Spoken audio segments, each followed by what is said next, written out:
Hey everyone, Roy Shepard here. Are all the hypocrisy and identity politics and all the scandals running rampant in the US, are they the sign of the looming apocalypse?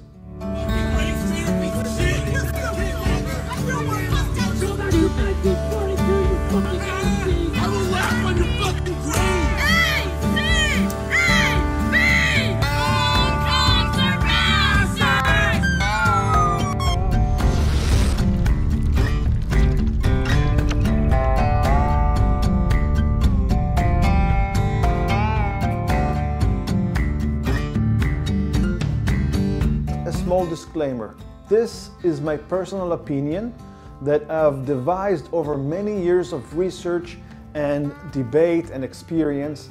The extreme alt-right is very easy to detect because they immediately flag their racist agenda, white power and all that. So as soon as someone starts talking about their race being better and so on, we can just dismiss them almost instantly. On the other hand, the far left is very misleading. They hide their ideologies under the guise of compassion, minority rights, politically correctness, not harming anyone, not letting anyone feel bad, including everyone, diversity. Because I believe that this moment and where we are right now is a resurgence from where the civil rights movement left off. And we are here to carry the torch forward, because when we talked about racial and economic justice, racial and social justice, we started to really extend those issues to the issues of economic justice, environmental justice, and the intersectionality and interconnectedness of all our fights. And because of that, it's really hard to dismiss them as extremists right away.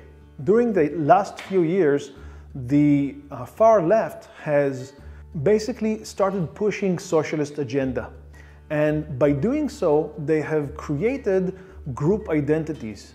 Each group has their traits by their race, their age, their gender, and so on. For example, young white males being all belonging to the same group. There are many members of our community that their identities are a lightning rod, right? They're being used as political football. We are talking about immigrants, you're talking about refugees, women of color, people of color, minorities, and I just happen to Muslims specifically, and I just happen to embody all of those identities.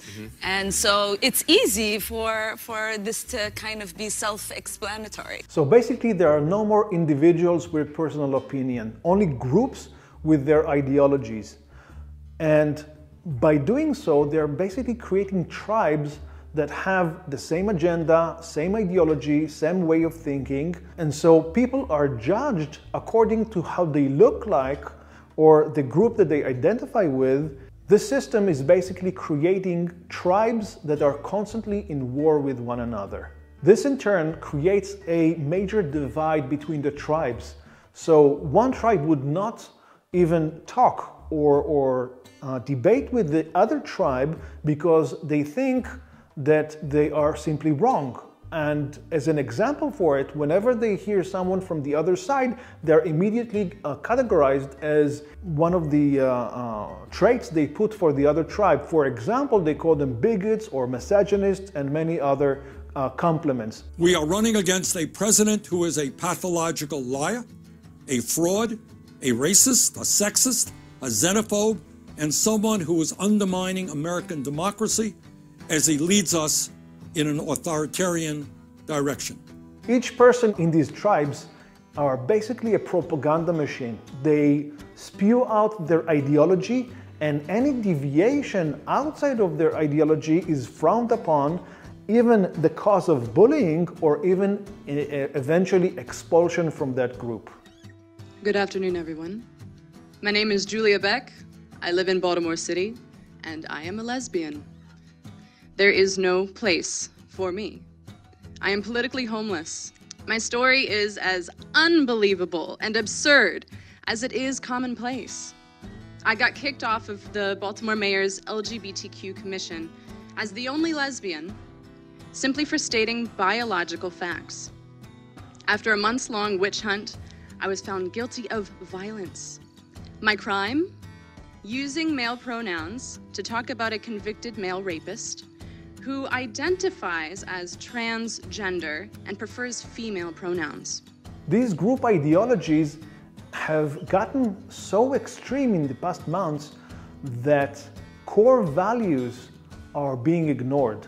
And here are a few major examples. First, people are right now protesting and pushing political correctness, and they are going against any hate speech triggers of all kinds. So basically, they protest and try to push the different types of pronouns that we need to use when we relate to other people, when we talk to other people, and they are trying to push that into law as bills for both in the US and in Canada and in Western Europe.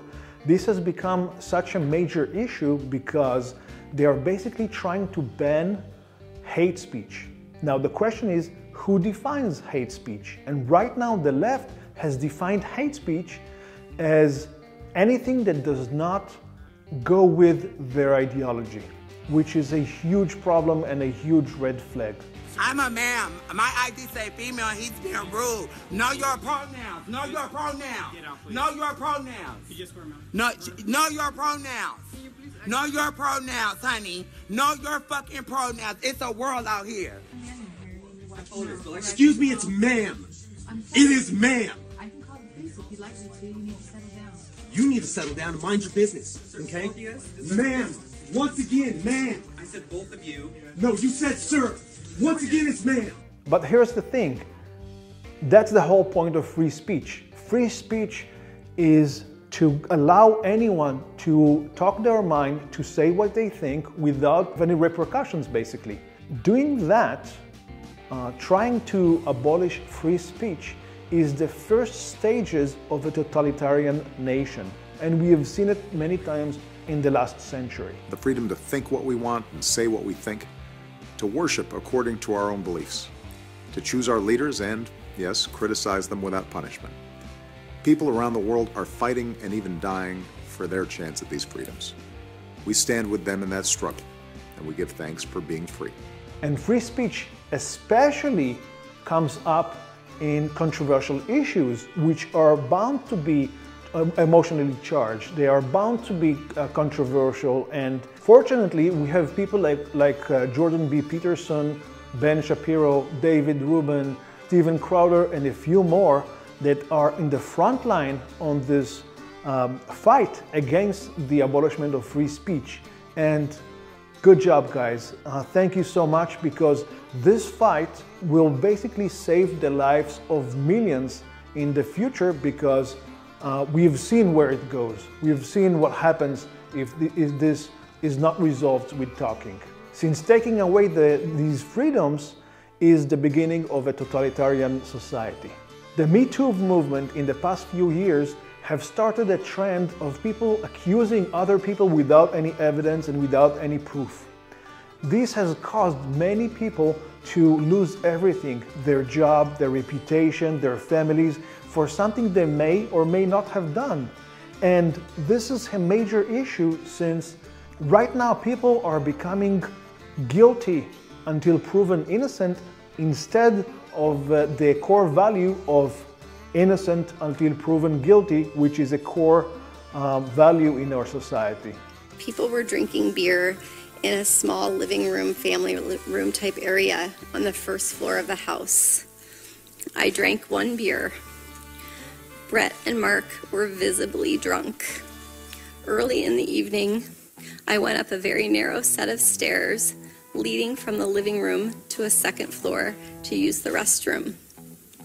When I got to the top of the stairs, I was pushed from behind into a bedroom across from the bathroom. Brett and Mark came into the bedroom and locked the door behind them. I was pushed onto the bed, and Brett got on top of me.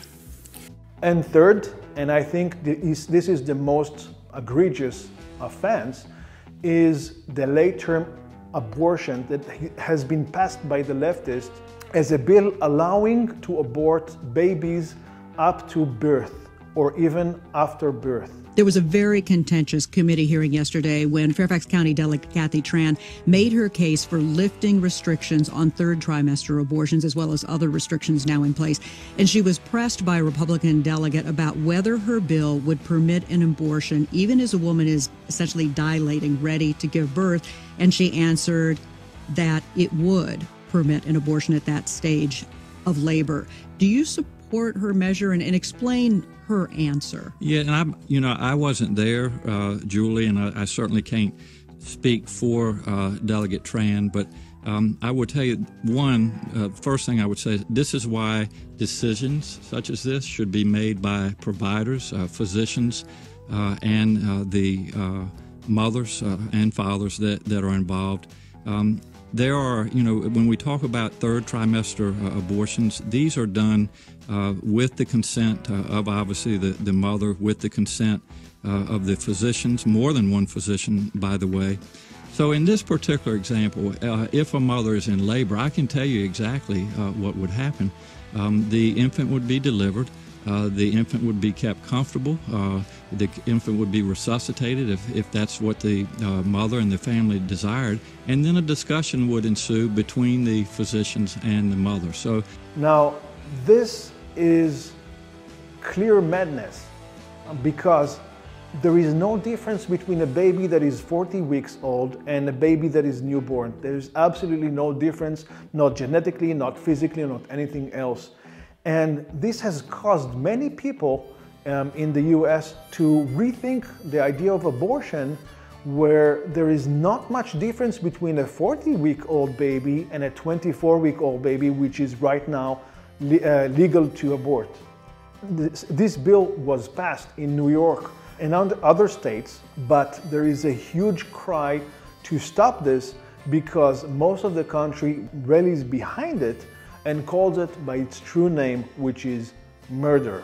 What's truly amazing about this is that all of these values are the core values written in the Constitution of the United States, different versions in other countries, and they are the basic core values that the modern Western society lives upon. For example, the First Amendment gives the freedom of speech. The Sixth Amendment gives the right to face your accuser, and the right to life, liberty, and happiness is the core first law in any modern society. Many young leftists are waving the socialist flag overhead. They believe that the government should control everything, from security to prosperity.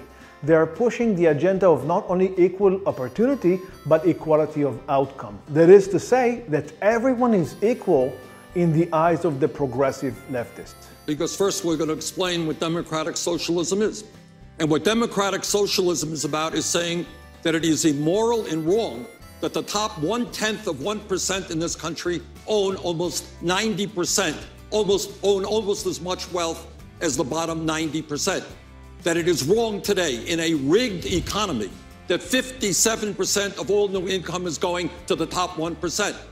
Those are some of the principles that I believe in, and I think we should look to countries like Denmark, like Sweden, and Norway, and learn from what they have accomplished for their working people. Look, here it is. Here's what it is, basically. I make what a United States Senator makes. I wrote 2 books in recent years. One of them was a bestseller on the New York Times bestseller list, translated to 5 or 6 languages. It did very well. I made money on that book. Second book, didn't make quite so much money. So that's the kind of where the money came from. This is a major issue because not everyone is equally competent at different areas. And the best example of it was tested by many sociology professors and many researchers, and they found the difference between the sexes, between the genders, where they found that most men are interested in things and most women are interested in people, which means that most programmers and engineers are men, and most nurses and social workers are women. And they found that in every egalitarian society like Switzerland or Sweden, the gap between men and women has widened instead of getting closer like they thought it would. Now, the thing is that most of these sociology researchers are leftists, that they really hated these results, that they thought it was wrong, and they tested again and again and again, and they found this not too long ago without a question these results. Moreover, many people are better and stronger in different fields, which creates a hierarchy of competence and ability in each meaningful endeavor, suggesting the equality of outcome is so dangerous that every time this was tried in the last century, it ended up in disaster. It basically resulted in hundreds of millions of deaths, from Stalin's Soviet Union to Mao's Republic of China to Maduro's Venezuela, and even now in South Africa. When this happens, all the capable people escape this regime, and they left behind only the poor and unable. And so these people, the uneducated and poor, are unable to fulfill the basic needs from farming to production, and so the economy plummets into a failed state situation, causing poverty, hunger, and deaths, and a lot of exploitation by the government. Throughout the history of modern society, every time the socialist ideologies have been implemented, it ended up in a totalitarian state. A tyranny emerged, and that meant an apocalyptic situation for all the people. People were left to fend for themselves in fear of death on a daily basis. Every single time this was done, the government ravaged the country, destroying it almost completely, and the people were left to fend for themselves. So if people from both tribes would not stop their silly ideologies and start talking, the gap between them will become farther and farther apart onto a point that they would not be able to bridge between them, resulting in either some sort of a revolution or some sort of a civil war. And if that would happen, one of the many enemies of the US will jump on the opportunity and try to take over. And if the US would fall, then it would collapse the entire global economy, because the US is the backbone of the consumer culture. To sum up, modern society today is in turmoil, both on the political and the moral fronts. From North America to Western Europe, everyone is basically tribing up and not conversing with one another. And there is a war behind the scenes right now. People are unwilling to communicate with one another.